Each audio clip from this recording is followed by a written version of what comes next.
Hello friends, welcome to today's daily devotion. I'm Kerry Wood, the pastor of the Goldston Methodist Church in Goldston, North Carolina, and we are now embarking on our way through Romans chapter 14. And today we're going to be looking at the first 4 verses as Paul directs his attention to how we Christians should behave towards one another yet again. Hear now these words. As for those whose faith is weak, always receive them as friends, but not for the purpose of passing judgment on their scruples. One person's faith permits them to eat foods of all kinds, while another whose faith is weak eats only vegetable food. The person who eats meat must not despise the person who abstains from it, nor must the person who abstains from eating meat pass judgment on those who eat it. For God himself has received them. Who are you that you should pass judgment on the servant of another? Their standing or falling concerns their own master, and stand they will, for their master can enable them to stand. So here's another area where, to our modern sensibilities, we're kind of like, dude, what are you trying to say here? Because you see, for us, we don't really get all hot and bothered about people who are choosing to be vegetarians or those who are choosing to be meat eaters, at least not for the most part. And Paul is not dealing with this from a nutritional perspective. He's dealing with this from a theological perspective. And what he's trying to say is that we shouldn't let our theology get in the way of our relationship. In other words, what you can do and what I can do aren't always divisive matters enough to cause us to break fellowship with each other. Paul knows that there are different expectations and understandings about the cultural aspects of life.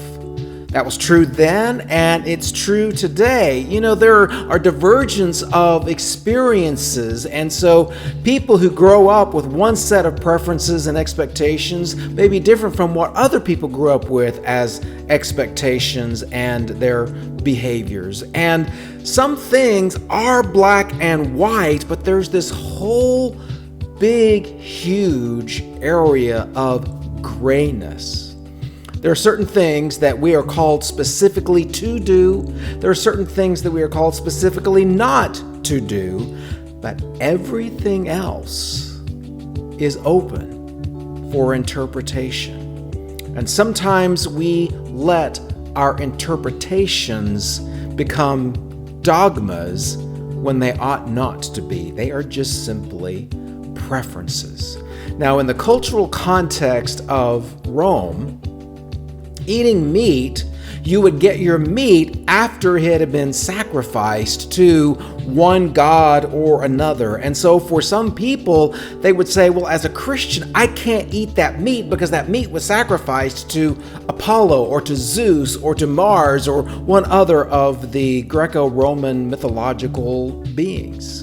And others would say, well, you know, there's no such thing as these other gods, and so whether it was sacrificed to that god or not, it's not real. So if I want to have some meat, then I got to go where the meat is.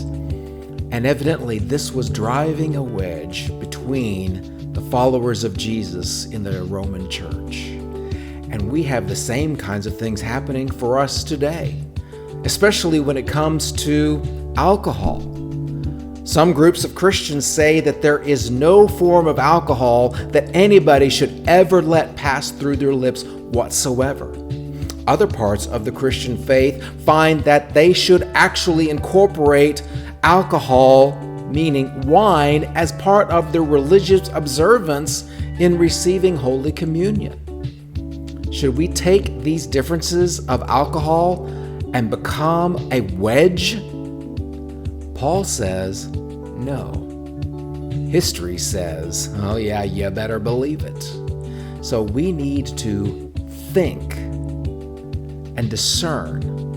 Do we want to be with history, or do we want to be with God?